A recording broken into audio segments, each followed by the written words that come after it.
주님께서 여러분과 함께 또한 사제의 영과 함께 루카가 전한 거룩한 복음입니다. 주님 영광 받으소서.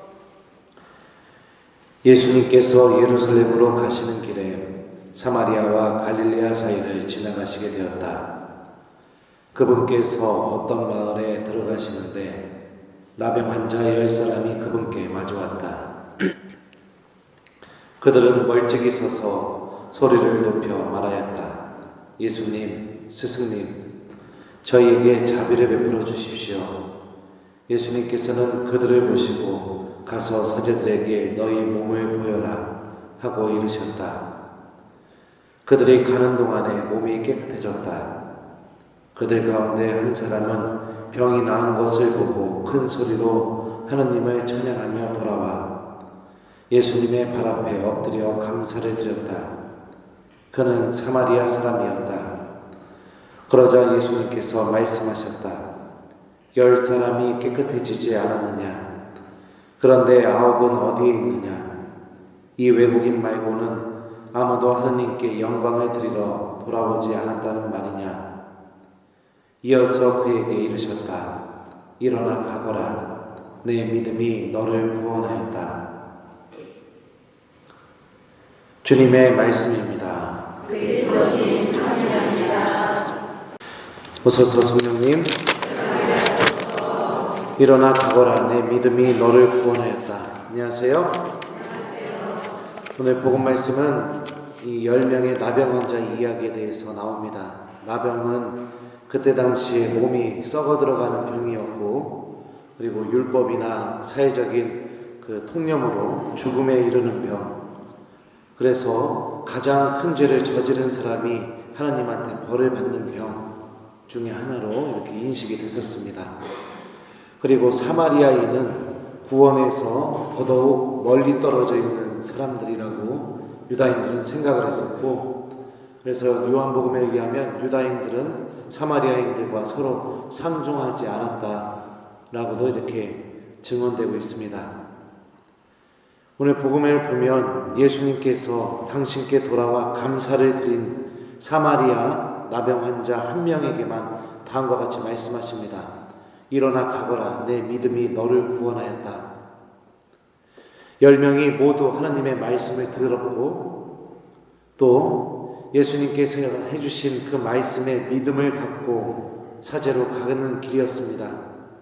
그때 당시 율법에 의하면 나병 환자가 낫게 됐을 때 사제에게 제일 먼저 가서 자신의 몸을 보이고 나병이 나았음을 인정을 받아야 됐습니다. 그리고 그에 합당한 예물을 하나님께 봉헌했어야 되는데요. 예수님께서는 그들을 직접 치유해 주시지는 않았지만 사제에게 가서 너희 몸을 보여라 라는 이 말씀을 통해 그 말씀에 믿음을 두는 이들에게 이 나병이 낫게 되는 그런 치유의 기적을 이렇게 보여주시게 됩니다. 중요한 것은 오늘 이 예수님께 돌아와서 감사를 드렸던 그 나병 환자 한 명만 예수님으로부터 구원을 받았다는 그 말을 듣게 된다는 사실입니다. 하느님께서 우리들에게 수많은 것들을 베풀고 계십니다. 그리고 우리들은 그것들을 얻기 위해서 기도를 열심히 하고 하느님께 매달립니다. 그런데 중요한 것은 하느님께 은총을 받고 또 하나님한테 많은 것을 얻었음에도 불구하고 하느님께 돌아와 감사를 드리는 사람은 그렇게 많은 것처럼 보이지 않습니다. 시험 전에 수많은 사람들이 시험 전날 같은 경우는 더더욱 그렇죠. 하나님께 열심히 기도하고 시험이 끝나면 하느님도 같이 잊어버리게 되는 그런 경우들도 종종 봅니다. 내가 열심히 기도했는데 내가 기도한 대로 이루어지지 않게 되면 하느님을 원망하고 또 신앙에 대한 회의를 느끼는 사람들도 많이 있고, 또 내가 바라는 것들이 하느님께 열심히 기도했는데 그것을 얻게 되면 그것을 가지고 더 오늘 복음에 나오는 나병 환자처럼 하나님께 감사를 드리고 찬미를 드리고 영광을 드리는 삶보다는 서서히 하느님을 잃어버리는 삶으로 이렇게 걸어가는데 익숙한 사람들이 많이 있습니다. 감사는 우리를 구원으로 인도해주고, 감사드린다는 삶은 하느님의 말씀이 나에게 어떻게 이루어지는지를 끊임없이 바라보게 만듭니다. 죽음의 병, 가장 큰 죄를 저질렀던 사람들이 걸렸던 병이었고, 그 사람들 중에 구원에 있어서 더 멀리 떨어져 있는 사마리아인에게도 하느님의 말씀은 그대로 이루어지는 힘을 가지고 있습니다. 나보다도 더 못한 사람, 나보다도 더 형편없는 사람에게도 하느님의 말씀은 그대로 이루어지는 힘을 가지고 있죠. 그 말씀이 나에게 어떻게 이루어지는가, 그것들을 바라보게 될 때 우리들은 정말로 하느님께 감사를 드리는 신앙인, 또 구원으로 인도되는 신앙인이 될 수 있을 거라고 생각이 됩니다. 얻기만 하고 받아내기만 하고 그리고선 하느님을 잊는 삶, 그 삶은 지금 이 순간 나에게 가장 필요한 것은 얻었을지 모르지만 나에게 정말로 필요한 이 구원을 하나님 안에서 얻는 삶은 이루어지지 않을 것입니다. 오늘 일독서 말씀도 우리에게 중요한 것을 한 가지 이야기해 주고 있습니다. 오늘 지혜서의 저자는 왕들에게 권고하고 있습니다. 너희의 권력은 주님께서 주셨고 통치권은 지극히 높으신 분께서 주셨다. 왕에게 권력과 통치권은 가장 필요한 것이고 모든 왕들은 그 권력과 통치권을 잘 유지하기 위해 애를 썼을 것입니다. 그리고 그 권력과 통치권을 그 누구에게도 뺏기지 않도록 엄청난 노력을 했을 거라고 생각이 듭니다. 그렇게 소중하게 여기는 것, 그것도 하나님이 주신 것이라고 지혜서의 저자는 우리에게 알려줍니다. 이런 관점으로 본다면 내가 가지고 있는 모든 것들, 내가 끝까지 지키려고 하는 것들, 내가 끝까지 간직하고 싶어하는 모든 것까지 하나님에게서 온 것이고 하나님이 허락하셨기 때문에 지금 내가 그것을 누리면서 살아가고 있다는 것을 알 수 있습니다. 왕이건 이스라엘 유다인이거든 지혜서의 저자는 한 가지 우리에게 명확한 사실을 이야기합니다. 바로 하나님의 말씀을 듣는 삶이 가장 중요하다는 것입니다. 그러니 군주들아, 내가 너희에게 하는 말을 듣고 지혜를 배워 탈선하는 일이 없도록 하여라.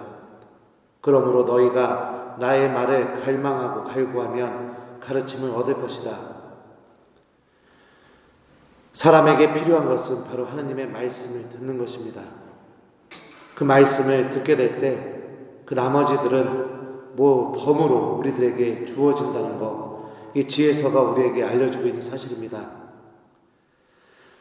오늘 말씀은 우리에게 두 가지 점에 대해서 말하고 있습니다. 첫 번째는 감사를 드리는 삶이 가지고 있는 힘, 그리고 두 번째는 하나님의 말씀이 우리들과 어떤 관계를 맺으면서 우리들 안에서 열매를 맺어야 되는지에 대해서 우리에게 알려주고 있죠.